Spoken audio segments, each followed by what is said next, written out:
Guys finally the boys का हमें episode 4 देखने को मिल चुका है। बहुत ज़्यादा ऑसम एपिसोड था, उसी के साथ ये 1 घंटा लंबा था। अभी तक 4 एपिसोड रिलीज हो चुके हैं, 4 एपिसोड और आने बाकी है जो हर हफ्ते फ्राइडे को रिलीज होंगे। इसके अंदर बहुत सारी ऐसी डिटेल्स को एक्सप्लेनेशन की जरूरत है और थोड़ी बहुत स्टोरी भी हम एक्सप्लेन करेंगे क्या है, और थोड़ा मैं अपना ओपिनियन भी रखूंगा आपके सामने में।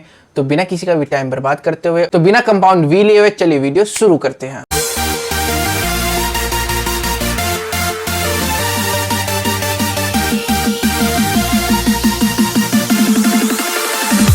ऑल्दो ये एपिसोड थोड़ा डिले हो गया, मतलब आज सब बोल रहे थे मॉर्निंग के टाइम में आ जाएगा, और वैसे हमारे 3 एपिसोड पहले मॉर्निंग में 11-12 बजे तक हमें देखने को मिल गए थे।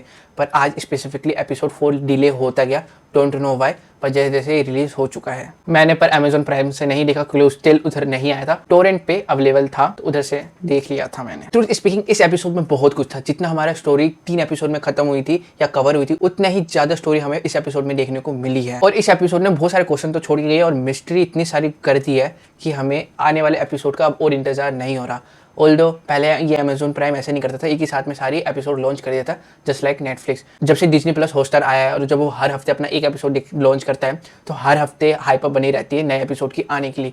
तो लोगों को तो वेट बहुत ज़्यादा करना पड़ता है, लेकिन फायदा इनडायरेक्टली हमारे OTT प्लेटफॉर्म का होता है इस मेथड में। ये एपिसोड वहीं से स्टार्ट होता है जहाँ पे एपिसोड 3 की एंडिंग हुई थी। हमें देखने को मिलता है स्टारलाइट और होमलैंडर की लव स्टोरी और जो लव ट्रायंगल उसके साथ ही स्टार्ट होता है। और ये एपिसोड बहुत ज़्यादा फोकस होगा सोल्जर बॉय पे। और इस एपिसोड में होमलैंडर कहीं पे भी पीछे नहीं रहा है। उसने इतने अच्छे अच्छे गेम खेले हैं इस एपिसोड में कि एक तरह से सारी चिट और पट भी उसी की हो गई है। और ये देखना इंटरेस्टिंग होगा अब होमलैंडर को द बॉयज कैसे हराते हैं, बिकॉज जब आप अपने बेस्ट पोटेंशियल पर ना तो आपको हिलाना भी बहुत ज़्यादा मुश्किल है। और उधर ही होमलैंडर के पास पावर तो बहुत है, पर उसके पास एक इमेज नहीं था या कंट्रोल नहीं था उसकी कंपनी में।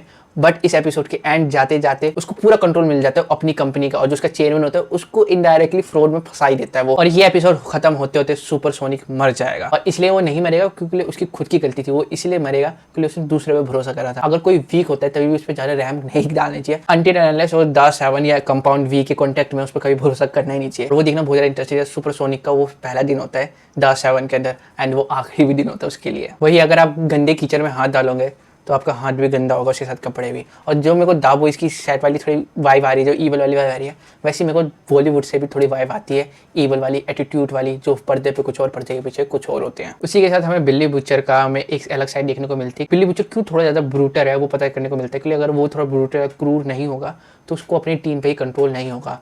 बाकी वो किसी का बुरा नहीं चाहता, वैसे तो हमें पता था, बस उसको अपना बदला लेना है अपनी वाइफ का और अपने बच्चों का, जो भी फ्यूचर में खतरे में आएंगे होमलैंडर की वजह से। और जो विक्टोरिया नोमियन ने धोखा करा अपने पापा के साथ कि जब वो चाहता था होमलैंडर को कंट्रोल में रखना, तो उसने वैसे नहीं करा, होमलैंडर के साइड दी। इससे झलकता है कि विक्टोरिया का फ्यूचर ज़्यादा ब्राइट नहीं है, वो भी बहुत ब्यूटीफुल तरह से मरने वाली है। ये आप में से लिख के ही ले लो। और ये एपिसोड खत्म होते होते पूरी द बॉयज की टीम को पता चल जाता है सुपर पावर बिल्ली बुचर के पास भी है और उसी के साथ ह्यू पे भी है। अब बात करते हैं पावर की। पहले बात कर लेते हैं हम बिल्ली बुचर की। उसका जो पावर है वो सेम हमारी होमलैंडर वाली पावर आई है, जहाँ पे उसका सुपर स्ट्रेंथ, आंखों से लेजर मार सकता है, जो भी हमारा होमलैंडर कर सकता है वही हमें बिल्ली बुचर को पावर मिली है। और अगर बात करें ह्यूई की, तो उसके पास है सुपर स्ट्रेंथ एज यूजुअल।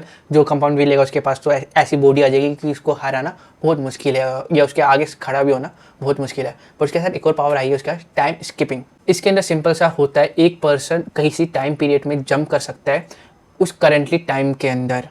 बस इसका कॉन्सिक्वेंसेस ये होता है, वो सिर्फ उसकी बॉडी ही जाएगी उसके साथ उसके कपड़े या बात करें और ऑब्जेक्ट नहीं आएगी। जैसे वो दूसरे ऑब्जेक्ट के कॉन्टैक्ट में आएगा, अभी स्टार्टिंग के फेज में तो हमें यही देखने को मिल रहा है, जैसे वो दूसरे ऑब्जेक्ट के कॉन्टैक्ट में आएगा उसकी जो टाइम स्किपिंग है वो रुक जाएगी।